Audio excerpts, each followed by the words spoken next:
very much to the Journalists and Writers Foundation and to the Peace of the Islands Foundation for having me here.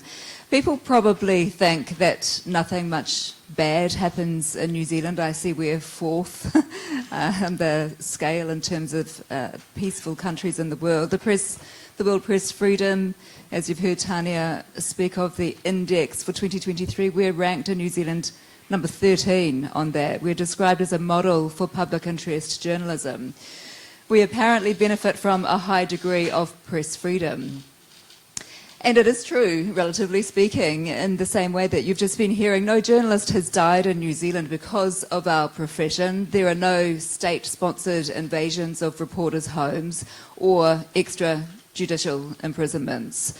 But unfortunately, the World Press Freedom Index is wrong when it says journalists in New Zealand work in an environment free from violence and intimidation, because we don't. Increasingly, there is an insidious threat, and it's not the state that's the problem in our country.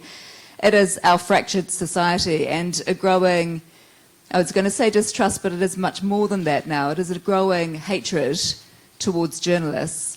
And that is a hatred born disproportionately by women journalists. And the media sometimes doesn't help itself, it is true, and that happens in our country also.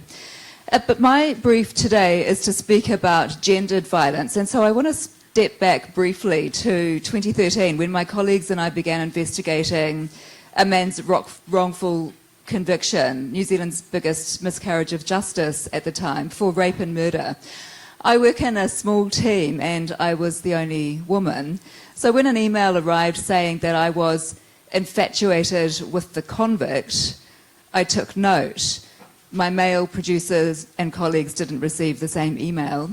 I found it distasteful, but I put it to one side. 10 years on, if only things were still so quaint. Last year we investigated societal issues in New Zealand, and we made a documentary called Fire and Fury. It came about because of a protest inspired by the truckers' convoy in Canada. Thousands of freedom movement protesters converged on our capital city, Wellington, and they set up camp in our Parliament grounds.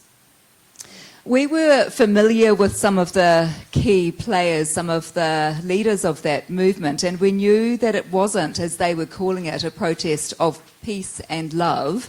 It was a recruitment drive, and we watched as ordinary New Zealanders became radicalised and the language became more violent. A key concern uniting them, by the way, was their belief that Agenda 2030 was part of a global elite plot.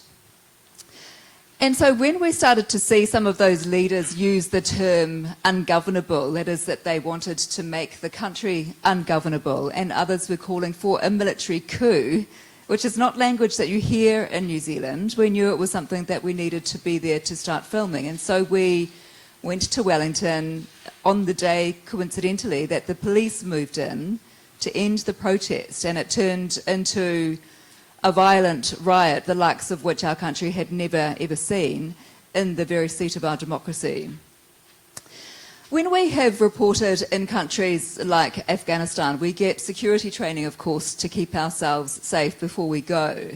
But we used that training more in Wellington that day, in our capital city, than we ever have in places like Afghanistan or in the Philippines or in Mexico, where just being a journalist puts a target on your back. We were abused, we were intimidated, we were escorted out of the protest just because we were journalists. This isn't a public place, this is in our Parliament grounds. We were moved off the grounds by angry people who just did not want journalists there.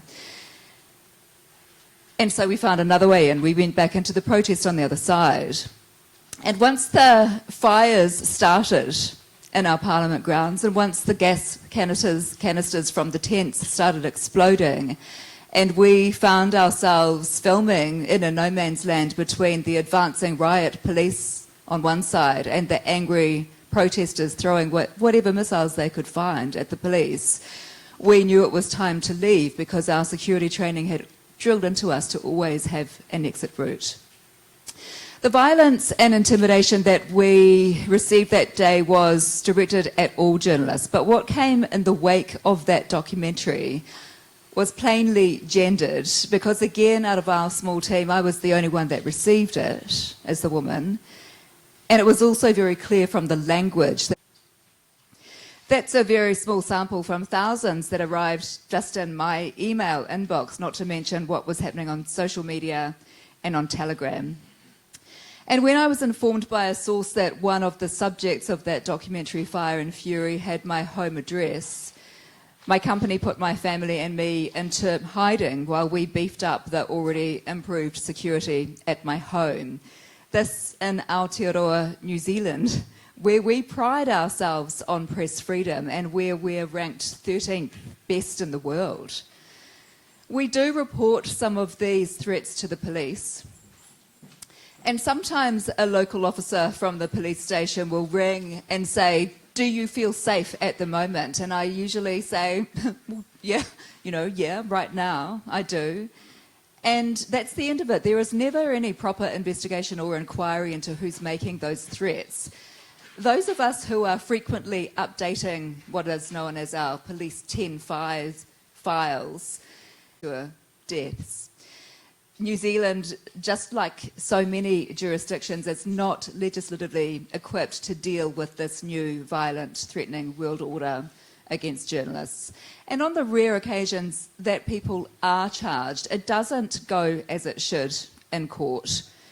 One person we investigated for that documentary was arrested in March last year on charges of threatening to kill the then Prime Minister Jacinda Ardern.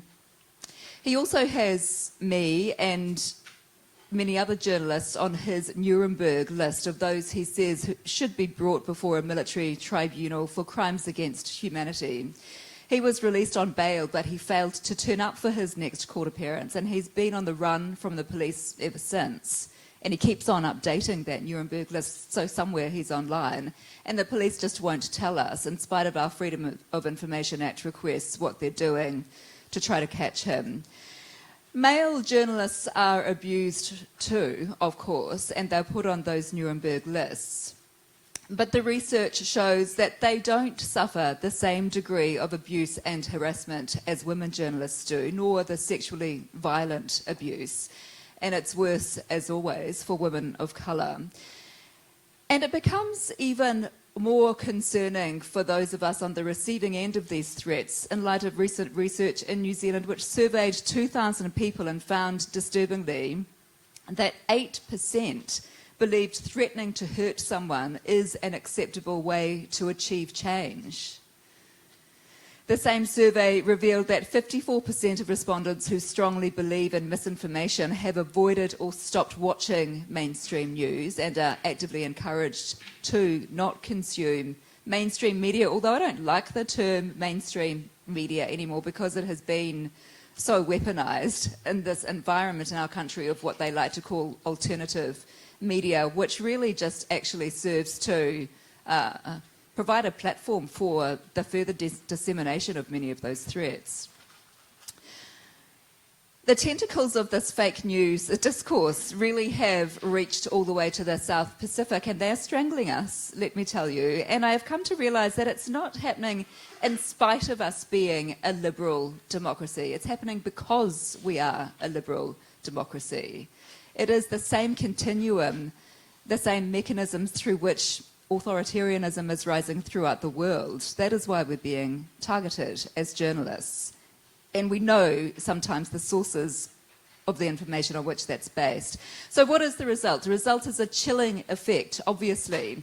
And this is where so many of us as journalists are conflicted, and we struggle because, of course, we don't want to be silenced. And yet, every time we put our heads above the parapet, particularly on social media, and no matter how strong your blocking game might be, the attacks begin, and they are vile. They are vile attacks. And so consciously or not, you do reduce your presence. You think and you think again about telling some stories, and it really is driving some journalists from the industry. And when you stop to consider, in the context of gendered attacks on journalists, that misogyny is not only or necessarily about hatred towards or of women, it is about control of women, then this is a victory for those who wish to silence us and the stories that we wish to freely tell. Senior figures, even in a country like New Zealand, in the media, senior figures worry about this. Of course, my former boss, a 30-year veteran, wrote in a piece last year that when the ballistic grading of windows in one of our newsroom was discussed at a management meeting, he realised that things had changed. They see these online threats towards us and they see the stress that they engender. And they too worry about whether those threats will transfer to real life. So what do we do about it? Rebuilding trust, obviously, in media is key, not just for our financial survival, which is imperilled, but potentially for our literal survival, being transparent about our processes, advocating in each of our jurisdictions for better legislation to protect us in the face of this increasing violence. And obviously, which has already been referred to today, encouraging media literacy. It needs a whole of society approach because this problem does not just affect us as journalists. It undermines the very foundation of our role in democracies, and we can't fix it alone.